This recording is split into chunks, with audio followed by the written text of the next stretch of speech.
welcome to StreetGames Fit and Fed session. I hope you enjoyed it. I hope you enjoy it. It's going to be a bit interactive, a bit out there. My name's Rachel. I've worked for StreetGames 7 years and I lead on Fit and Fed in Wales. And I'm hosting alongside Rachel today. My name's Jack and I'm the Community Development Manager for StreetGames across London and Kent. And I've been leading the Fit and Fed campaign down there for the last 3 years. So yeah, so for anyone that doesn't know, and hopefully you all do, but Fit and Fed is StreetGames' national campaign to address holiday hunger, isolation and inactivity for children in disadvantaged areas during school holidays. And as you can see from these pictures, Fit and Fed can be pretty much whatever you want it to be, as long as there's, you know, sport and physical activity and food available for those young people that we're supporting, then we can do it pretty much however we want. So yeah, I was going to hand over to Rachel for a bit of an icebreaker just to get us kind of interacting a little bit. Thanks, Jack. So the reason that we're all here is obviously we've got a passion around Fit and Fed. So I thought to get some information from you guys and to be sharing information as well, what I think the icebreaker for me today is, what, if you were buying for a food bank, would you buy? So my big thing with food banks is I forget to buy for them. So I'm like, I go shopping, I'll pick up my necessities and I leave and I see the food bank and I think, oh, bloody hell, I didn't get anything. So what would you buy? If you put it in the chat, or what do you, or would you, or what do you, if you work in a food bank maybe, or you volunteer at a food bank more like, what do you think people should put in it, in the food bank to help people? Like ideas, please, in the group chat. Rice and beans, thank you. I can hear clicks of keyboards. Dry carbs like rice and pastas, thank you, Steve. Pasta sauce, tinned tuna from Craig, thank you. Pasta and tins from Jane. Toilet rolls, Liam. Tins of bean soup. Nalette usually goes with toilet rolls, great. Non-perishable tinned food, pasta, rice cordials, etc. Any more for any more? I'm going to just be quickly on it. So for lots of carbs, yeah. I mean, it's an essential. For lots of people, look, I always used to buy pasta, and then I met with somebody and they said, what if we haven't got any electricity? What if we don't have access to a microwave? What if we can't heat? So I was thinking, oh, right, okay. What if they haven't got a tin opener? Somebody said I'd buy a tin opener to go in a food bank. I was like, great. Well, I didn't even think of that, a tin opener. And like toiletries, like Nalette says, usually people overlook, people do tend to think, and when you look in the food bank, it usually is just the carby type stuff. So just for you to think, and thank you for the feedback on, so yeah, just to think about when we do buy, what to go in there. So that's just my icebreaker, and thanks for your help on that one. We're going to try and hurry through this because we want it to be as more networky as we can, so that we all get a little voice to our opinion. So thanks for that. Okay, so now we're on to this awful thing that's going to be burning your eyes out. Okay, kids? Here we go. So this little star is a Doorstep Sport Club. What we need to do when we're setting up Fit and Fed, or when we have set up Fit and Fed, when I meet with people, they say, so what can I do? Well, you know, give me some money. I'm like, well, let's not look at money right away because money's lovely. But like with Fit and Fed is a campaign, not a project. So very often we don't have funding. And especially in Wales, I can say that most of my Fit and Fed projects have run without funding because it's made them more sustainable because they've looked at what's around them. So we've got a Doorstep Sport Club, which is a little star. And we've got families. Now, families are happy when the kids are happy. Yeah? Agree with me, everybody? Yeah. So we've got, look around what is around in your communities that could be usable, is that the word, for activity, for running Fit and Fed. So we've got your churches. I know of a church in South Wales that run Fit and Fed in the winter period, and then they use a swimming pool in the summer period. So just think about what's out there and then create more doorstep sport clubs as we go along. But there's barriers for these young people. They might not have much, you know, they've got bad living conditions, they don't have money, they might have unwell parents, they might be unwell themselves, they couldn't go to maybe a big venue that's like down the bottom right there. You know, the transport is a barrier also, so you know, we need to think about those barriers, and breaking down those barriers is a big thing. But who can help us? Obviously the fire service, the police service and all that, they want to help us because they want the kids to be like happy and not doing ASB in their areas also. So it works both ways. And then the NGBs also help us with the national governing bodies, help us with sporting packs, activity packs. They donated lots of sport equipment for us during COVID last year. And then we've got to think inclusivity as well. Obviously we are. I'm not preaching to the converted on any means here. Just brain farting a bit on what I think, what I usually say to people. Then we've got the adverse childhood experiences. They've got, you know, they go through quite a bit and they've probably more so during lockdown. I don't want to speak about lockdown too much because hopefully we're going to be just looking at a brighter picture. You know, they're going through quite a bit of experiences, sort of thing. But then we can get through that, you know. And this next slide is going to come up together. That doesn't mean to get. Oh, there you are. And then of course there's the drugs and the drug dealers and county lines. These young people are dealing with a lot, and we're there for them. And I mean, I'm proud of everybody that is there for them. And why are we proud? Because then some of them do end up going to university and getting jobs, and like we can help them with that. And we're proud of that. All of us here can help them with that. But we can also shout about it on the news and just shout about what amazing stuff that people have done to make a difference to these young people. So, and I will pass you back over to Jack while I just go and have a lie down in a dark room. Cheers, Rachel. And I think from that last slide, you can see that there's an awful lot to think about when it comes to delivering Fit and Fed. There's lots of opportunities, lots of challenges, lots of things to consider. So we've tried to break it down a little bit. So we kind of refer to this as the 6 rights of Fit and Fed. So anyone that's ever spoken to anyone at Street Games probably has heard us talk about the 5 rights of doorstep sport.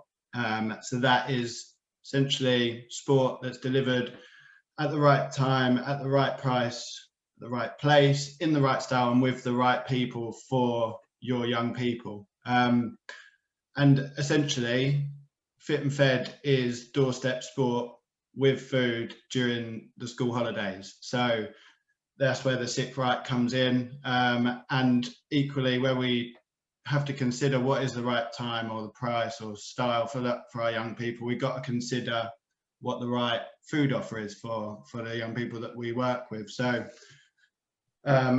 you know, it's getting young people involved in how that food is, you know, decided, how it's offered, what the contents are, you know. So a simple ham sandwich might not be suitable for young people. It's not attractive. So yeah, we're going to hear from some projects shortly that will kind of talk about how they've added food to their offer. And you know, me and Rachel could sit here and talk all day about it, but I think the purpose of today's session is to hear from people that have that frontline, on the ground experience of delivering Fit and Fed in different ways in different parts of the country. So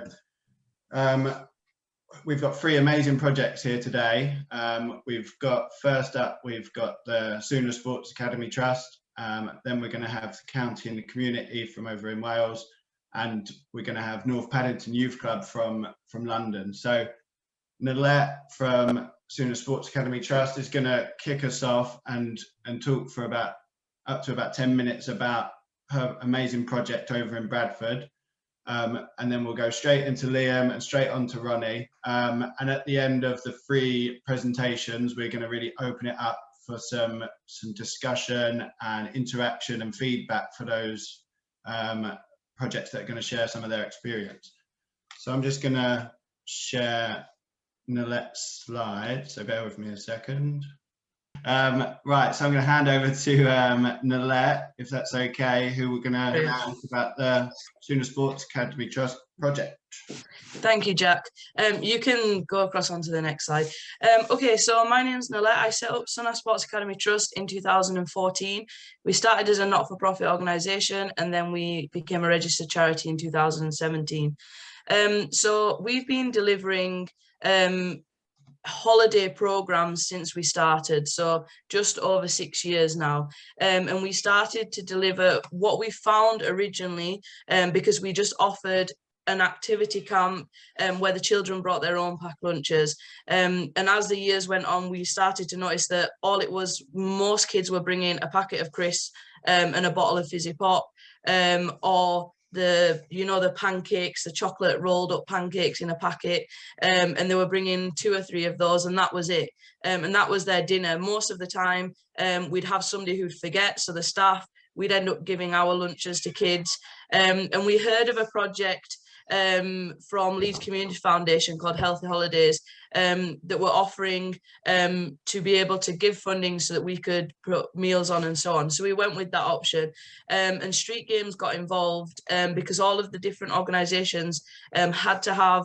a level 2 in food and hygiene, and we didn't have that, so that was the only thing stopping us from applying for the funding. We didn't have any extra resources at the time to be able to put all of our staff through it, so Street Games paid for our staff to do that course, which allowed us to get the funding, because we got the application back. They were like, yep, you're good to go, this is the only thing you need, so that was the initial help from Street Games that we got in the start.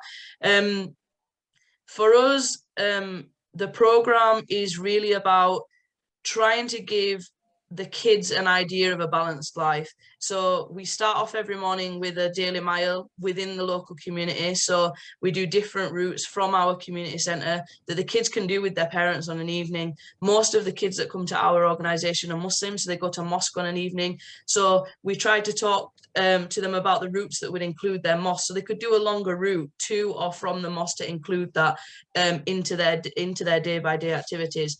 Then we do a sports activity followed by that, so a variety of different sports, and we always start with sports because they're coming, it's the first thing, it gives them that energy, and they're buzzing in the afternoon then, so whatever we do in the afternoon goes smooth because they've let all their energy out in the morning time.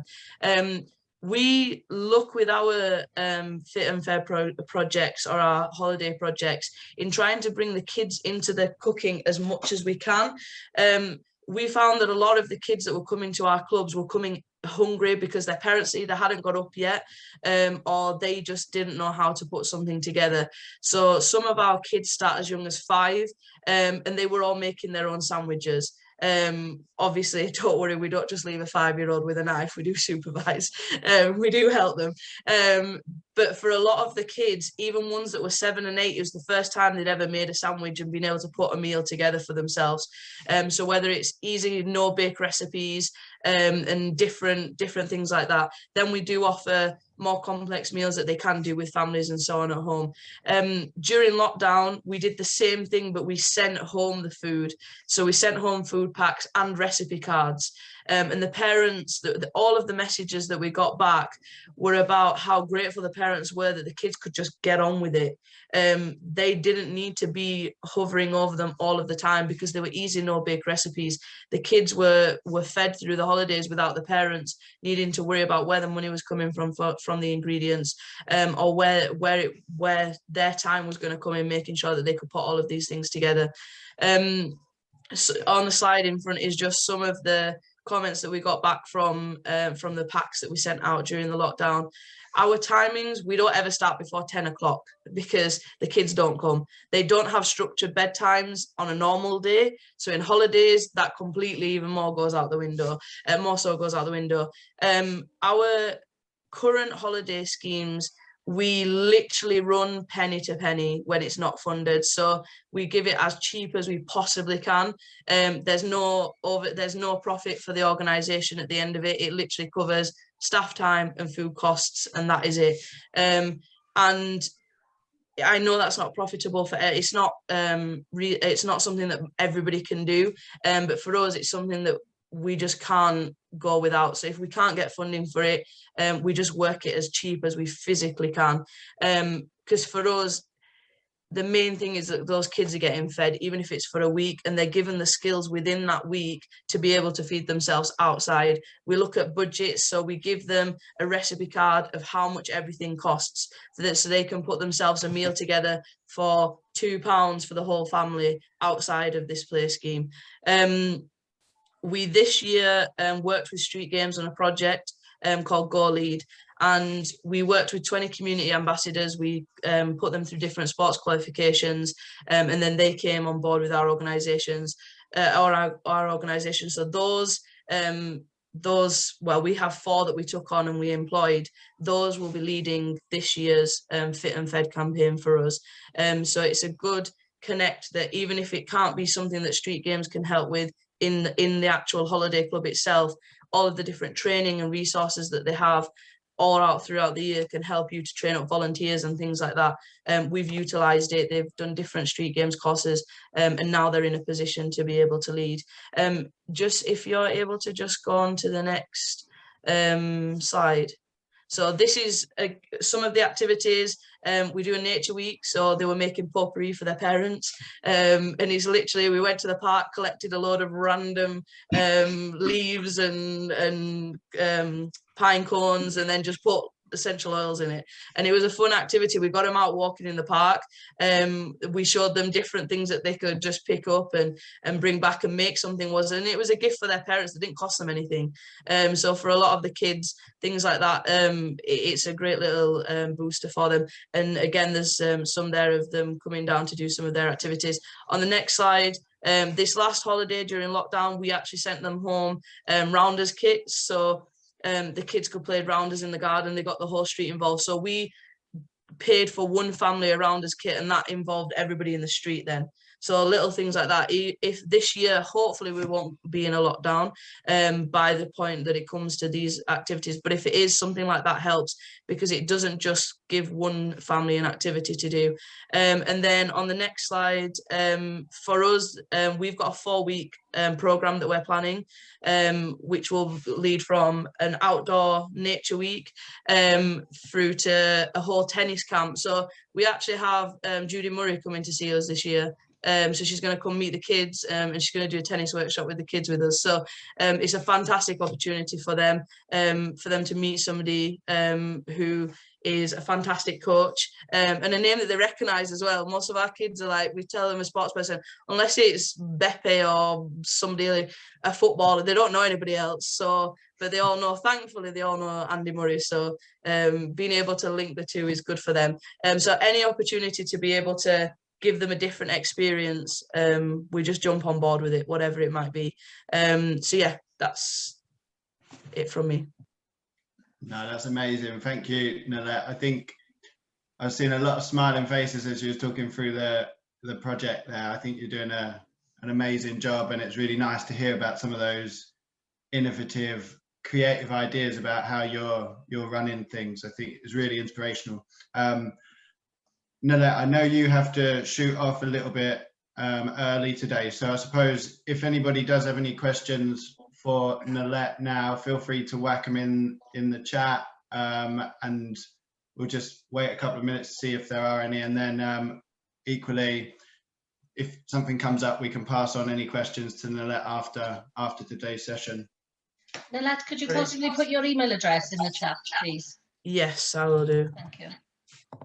Thank you so much for telling, sharing your time today and telling everyone about this project, because yeah, for me, it's just great to hear it. So I'm sure it's the same for everybody else on the call today. Great, no problem. Right, thanks, guys. Thank you. Take care. Thank you. Okay, so we're now on to county, which is Liam. So come off of mute, Liam, and you have a short amount of time to tell us how amazing you are. And then anybody wants to comment to say how amazing Liam is, or ask him any questions, bang it in the chat, and we'll do it at the end. Go on then, Liam. Thank you. Cheers, Rach. Right, thanks for the opportunity first for us to be able to show a couple of things we've been doing regards Fit and Fed over the last couple of years here in Wales. I work for County in the Community, which is the charity arm of Newport County AFC, the football club. So those of you who do follow football will probably know we've been quite lucky with some of our big games we've managed to get in the last couple of years, but then also not so lucky when it comes to things like playoffs and going up to the next division. So yeah, we deliver a number of community programs. We deliver, to start with, it was just a doorstep sport club in a community called Alway.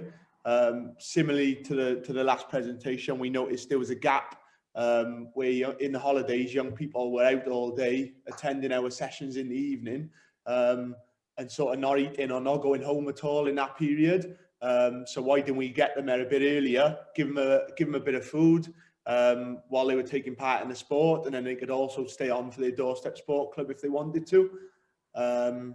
Just jump over, Rach, please.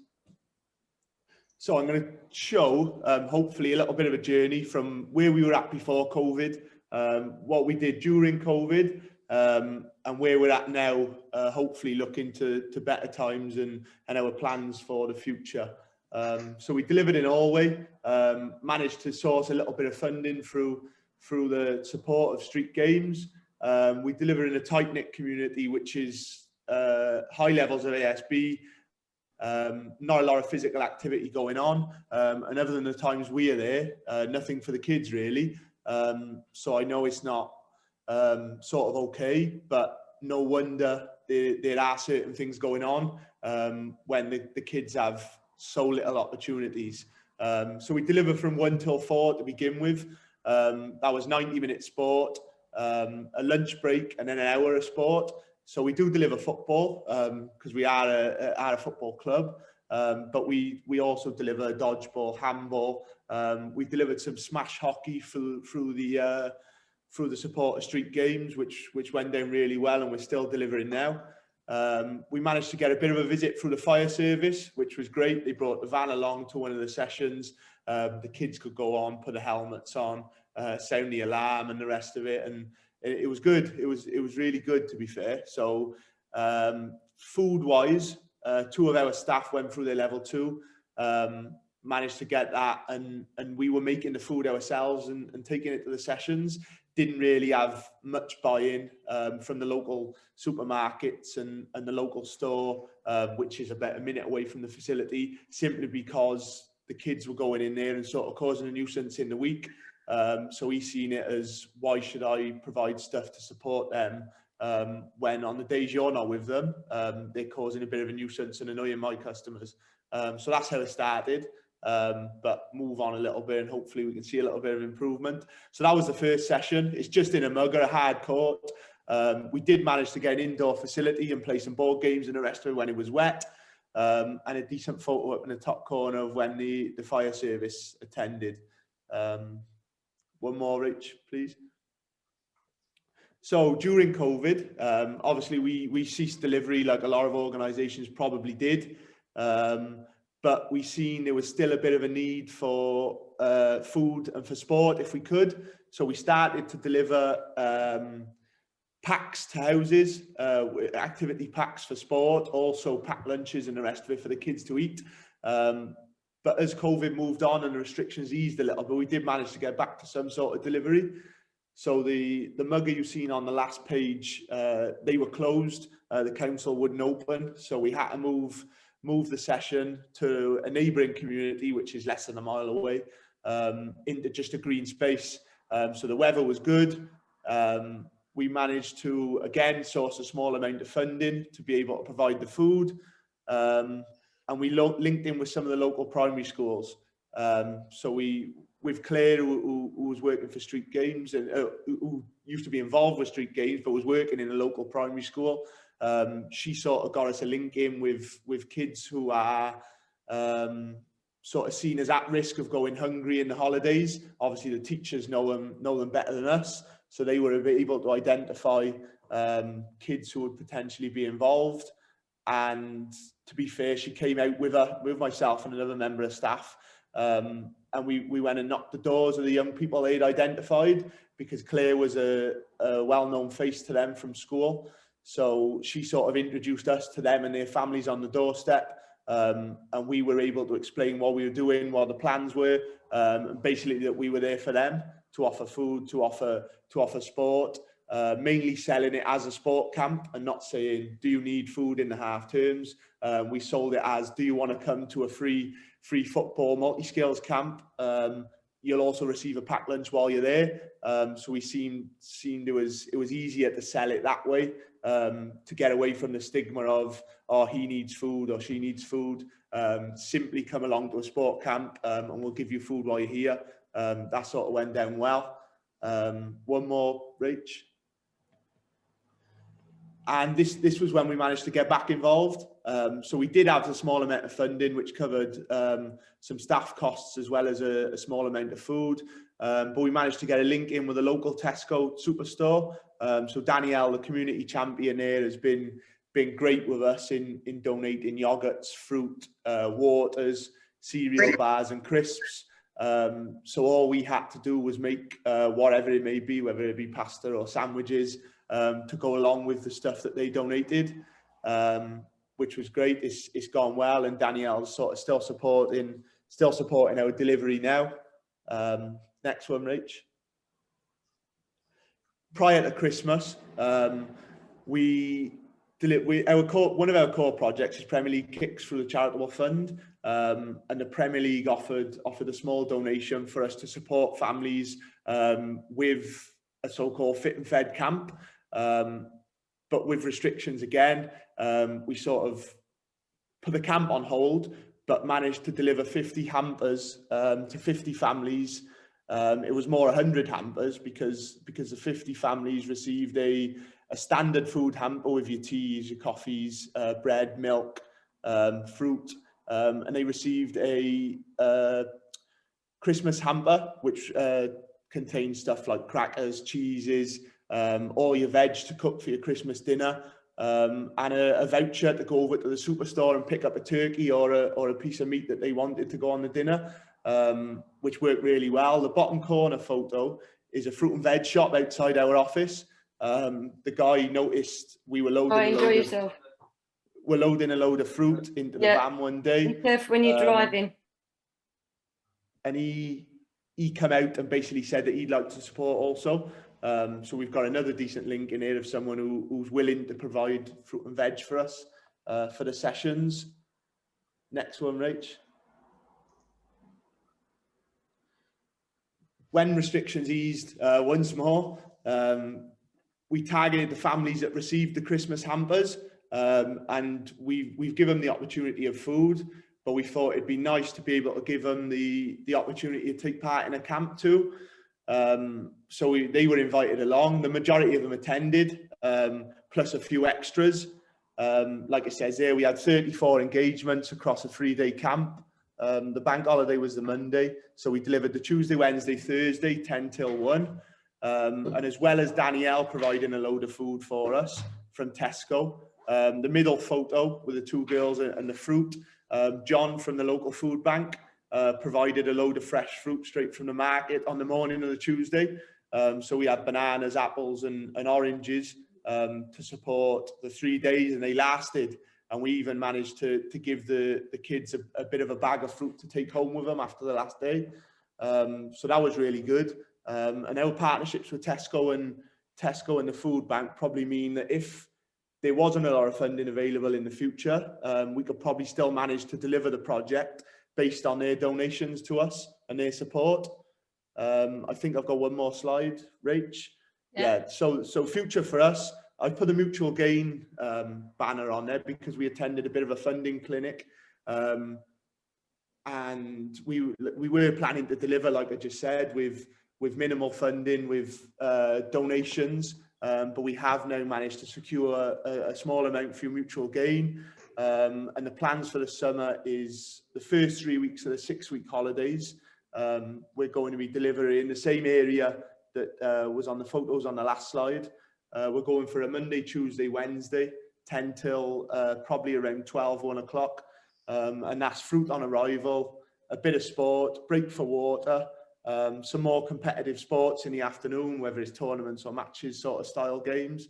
And then also sit down and have a bit of food, have a sandwich or whatever's on offer that day, before we say, see you later, see you tomorrow, have a good evening. So it's gone well, it's gone good. There's obviously the challenges that come with it, trying to get buy-in from the local stores and the rest of it. But as soon as we could paint the picture of what we were doing and where we were trying to go, we have managed to get a bit of buy-in from, like I said, Tesco, the local food bank, and the fruit and veg shop outside the office, which is great. And a Pill Mill, I've got in there as the bottom bullet point. They're a centre, or a community centre style that are just round the corner from us. They're providing food to give to the young people, and they've asked our coaches to come in and deliver their sports side of the Fit and Fed. So we're planning to deliver our own stuff in addition to supporting Pill Mill through the summer holidays. Thanks, Liam. I think that one good thing that goes back to my sustainability is that Pill Mill haven't had any funding from Street Games this year, and neither have county and community. They've gone on to become sustainable and run Fit and Fed without Street Games. Is even, like, obviously we're helping, we're always there, but that's great. Thank you, Liam. Cheers, Rach. Can you bang your email address in the chat box, please, if anybody wants to? Because I think we need to just move on to Ronnie, because Ronnie said he's a waffler, and apparently he's difficult to stop waffling. So, Ronnie, waffle away. Good morning, everyone. My name is Ronnie. I'm the club manager at North Paddington Youth Club in Maida Vale in London. Just to give you a bit of background, we've been going since 1942, so I've been around quite a long time now, and we're just in the final stages of our last redevelopment of our new building. So hopefully sometime in the next few months, but I have been saying that for the last year and a half. So don't hold me to that, but we should be moving in sometime later this year to a brand new state-of-the-art building with all full facilities for sports and other areas of our work. So Fit and Fed has been absolutely a lifeline for us. Didn't realise how much tackling school holiday hunger, particularly food, was essential until we got funding, I think back in 2007 or something like that, with 17, sorry, with Street Games. The crux of it was when because we don't have a building at the moment through the redevelopment, so we're running a detached program, and we're running Wednesday to Sunday. So we offer weekend provision to our young people, and that was via consultation with them. They're saying to us, there's most youth clubs open Monday to Friday, most services are Monday to Friday, blah, blah, blah, blah. And so there's no weekend provision. So we done a pilot, went off really, really well. And for the last 12 or so years, we've been offering weekend provision to our young people. When we used to go out on Fit and Fed activities, and they range from things like scuba diving, we've been horse riding. Horse riding was a particular thing because going along the minibus to horse riding, young people were telling me, wow, a real cow, which when we went past a field once, I couldn't believe it. They've never seen a real cow. That's inner city London, I suppose, for you.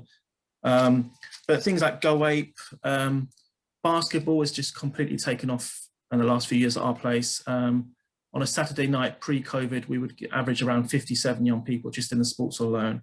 So there was a lot of young people there, a lot of need, a lot of bellies to fill up. So basically, one of the sessions we went out for a meal, and I think it was towards the sort of end of the summer program, and the sort of evaluation meal. And after the meal, some of my young people were, particularly one, was asking a waiter for plastic containers. Didn't understand straight away what that was all about, but basically what's happened when young people were finishing their meals, he was going around scraping food off other young people's plates to make up the containers full of food so he could take home to their to take home to his siblings, and particularly his mum and his sister, he said, who'd not been eating well. So that was an absolute eye-opener and a shock, and I thought that's just not acceptable. That just cannot happen any time longer. So we made sort of Fit and Fed and the food element of a really massive part of our program. And so that was a real shock. And we've known some of these young people for many months, many years, and that sort of stuff, but didn't realize because of the shame and the stigma and all that sort of stuff, we didn't actually know how bad things were at home in terms of eating food or even healthy food. Once we've had Fit and Fed funding for a couple of summers, and it went really, really well. So we then looked at funding and sustainability for other things going on in terms of the other holiday programs. And Jack kindly sent us an email around with a list of food providers that would offer us for food via the Felix project, etc., etc. And one of them stood out because the only person had a phone number, and I was lazy not to email. So I phoned our beautiful Layla at the Hub Community Kitchen. They're based in the Al-Manar Mosque in London, and these wonderful women were cooking for the Grenfell Tower victims and families. So they made a cookery book, and the funding from that, they kitted out the whole kitchen, and they start offering to cook for other people in the community, and we were one of them. Layla and the team have just basically been cooking hot meals for us ever since the first lockdown, and continues to do so with free food shopping, which we deliver to local people in the community via our minibus that was donated to us from the St. John's Wood Church. And so we go around delivering food to vulnerable families and young people in the community, and we also take food to our sessions in the evenings to bag up to give to young people at the end of our activities in the evening during the term time or holiday time.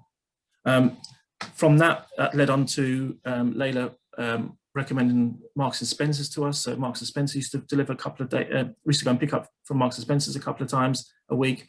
So during lockdown, we were offering food and advice and support to children, young people and families 5 to 7 days a week, particularly during the first lockdown. We continue to do that, but only on 2 days now, but it's still a massive need out there. Leading on from that, and from the community kitchen, in terms of sustainability, we had contacts from the kitchen to the core restaurant. The core restaurant is run by a celebrity chef called Claire Smith. She used to work with Gordon Ramsay. So she used to cook 300 meals for us a week. Along with 2 local restaurants have now come on board. Gail's Bakery, a very sort of high-end, exclusive sort of posh bakery. They give it to us at the, twice a week at the end of this shop. They close at 7:30 basically. We go there with our minibus and collect all the leftovers bakeries, and with that's handed out on to our children and young people to take home. Some of the few things that was quite shocking during that sort of stuff is when we've given out the food, and when we went out on activities, was they never tasted broccoli before, never heard of broccoli, which was quite shocking. Fresh carrots, they always thought things would come from a tin. So when we went out, we went to, I don't want to plug this restaurant, but Toby Carvery is a restaurant well known for roast dinners. Never had a roast dinner before, never had all these fresh vegetables before. So again, just that experience was amazing. So what we did, what part of our program, we'd done a trip to Garston Farm, which is a pick your own place where you can go and pick your own fruit and veg. And again, education wise, they thought potatoes grew from trees, because all they saw them was in packages from a supermarket. They never knew where. So to go around picking their own fruit and veg to take back to their families to cook and to use, and to get that experience and knowledge, and to, money is tight at home, so tins are obviously much cheaper than fresh vegetables. So whenever fresh vegetables become available, particularly through our contacts through the Hub Community Kitchen or wherever, we always try and encourage the young people to take home as much fruit and veg as possible, because that is one of the sort of lower end of things that people tend to buy, because it's cheaper to get the tin stuff as a packet stuff sort of thing. I'm just going to go on. So Fit and Fed has been an absolute godsend, life send to us. I want to personally thank, while I've got this opportunity, to thank Jack Barber for this, because without him and his support, Street Games have been amazing to us, and certainly enhanced our program massively. And just you can see some of the pictures on the screen now there. You can see some of our deliveries in the minibus. You can see we also work with St Mary's Hospital, so we delivered during the pandemic to the children's ward for the doctors, nurses, and so forth that were supporting the children and young people on that particular ward in floor 7.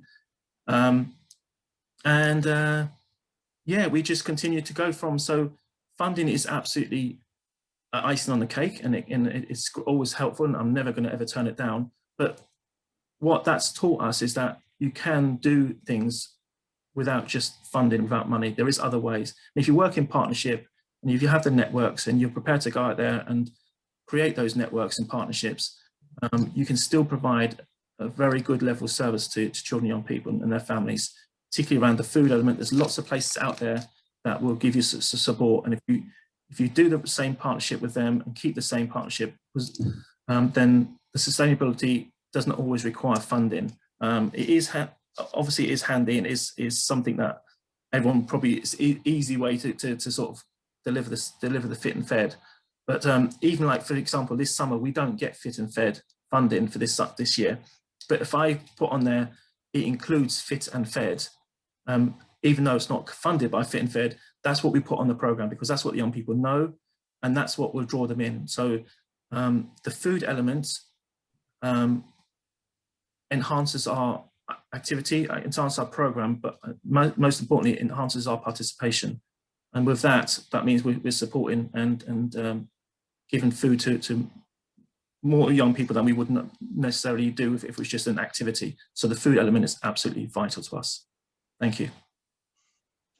Thanks so much, Ronnie. And I think just as a little personal nod to you as well, like, I know there's lots going on at the moment with funding and all that side of things. So I just really appreciate you joining us and sharing your experiences. Literally, I said it before, with Nalette, with Liam, it's just inspirational to hear that insight and experience from the ground. And I think if you think back to Rachel's emoji slide with all those things that we have to consider with Fit and Fed, you've just heard real life examples of those challenges and how people like Ronnie and Liam and Nalette have overcome them and have developed partnerships with all sorts of different people, with young people, LTOs and communities all at the heart and at the centre of their Fit and Fed programme. So just thank you to all 3 projects for sharing today. We really do appreciate it. So yeah, I think now is just an opportunity for people to share some kind of feedback, ask any questions. We're going to do it via menti.com. I'm just going to put something in the chat, which should be a direct link for you as well if you want to do it from your laptops. But yeah, I'll share my screen now, which hopefully shows some questions and comments from you guys that have joined the session.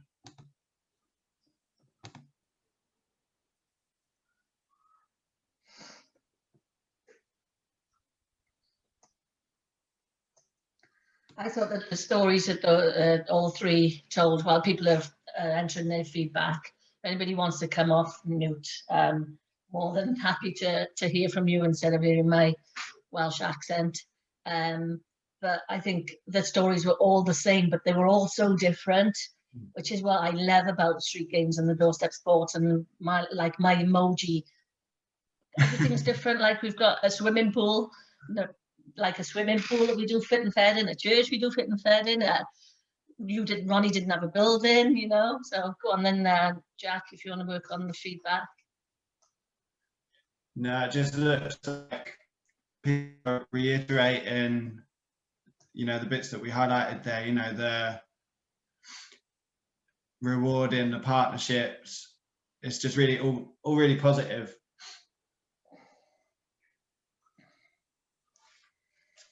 If you've got any questions, don't forget to, if you want to share as and we like talking about networking. If you want to share your email address in the chat, we will be sharing these slides should you request them. So please let us know in the chat.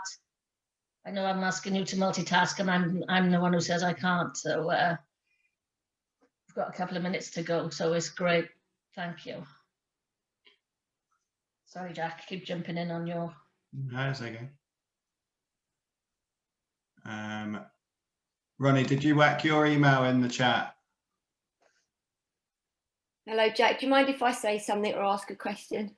Yes, please do, Lisa. Hello. So yeah, I've been on your last little conference, and Fit and Fed was featured as well. I'm a swimming club, and I really think it would be great if Street Games would actually come into our borough and actually guide and offer sort of partnership work. I've mentioned that before. And also we're a small swimming club, just finally getting a voice and being heard and being able to do like collaboration. So we have done. So it's definitely something I want to get involved in the future, but it would certainly, it wouldn't be in isolation. So I think that our borough are doing a similar, like they've got some government money, so they're setting up their own in conjunction with the schools.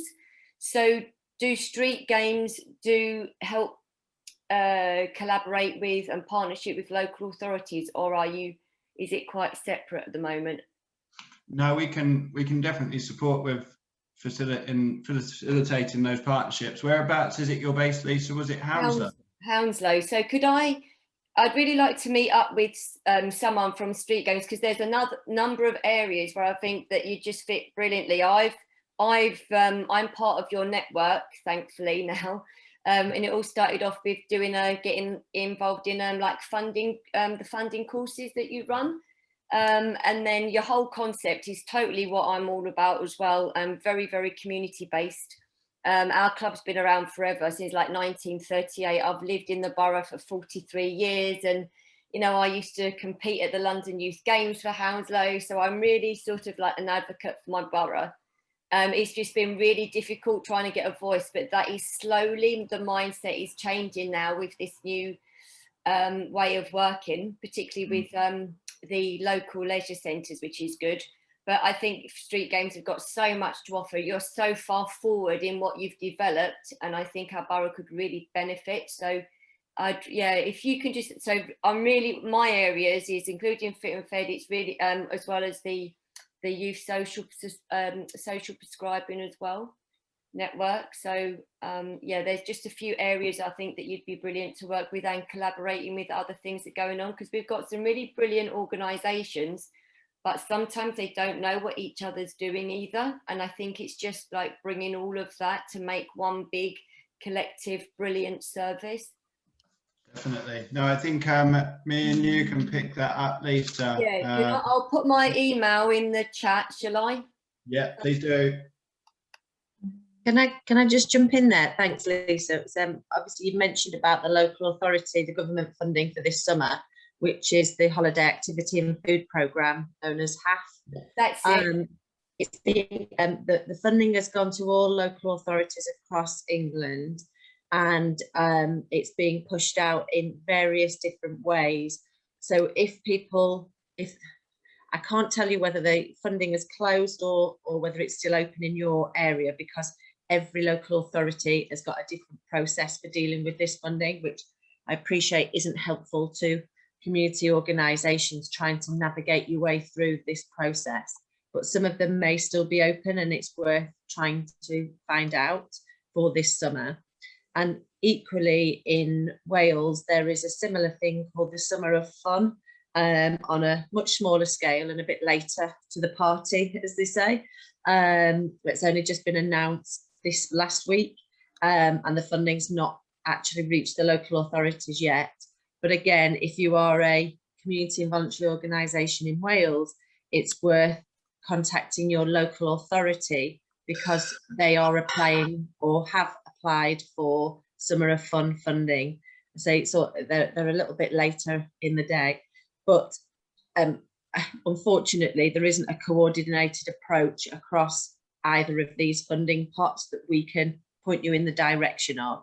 we can help you to apply for the funding if you identify that the funding pot's still open, and perhaps through the sustainability leads within the Street Games team can support you with applications.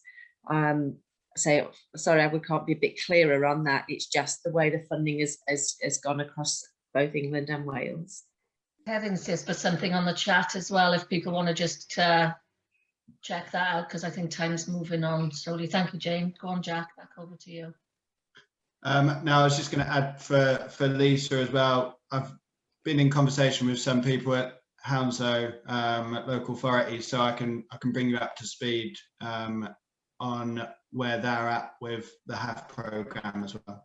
Oh, brilliant. Yeah, okay, that's great, because as I said, the last conference that we did, like little one that you run, I did say, can you please contact, London Borough of Hounslow and just get involved and get in there, because they could really do with your help, I think. Oh, that's brilliant. Good stuff. Right, so any other questions for Street Games colleagues on the call, or for Ronnie or Liam that's still on the call from anybody?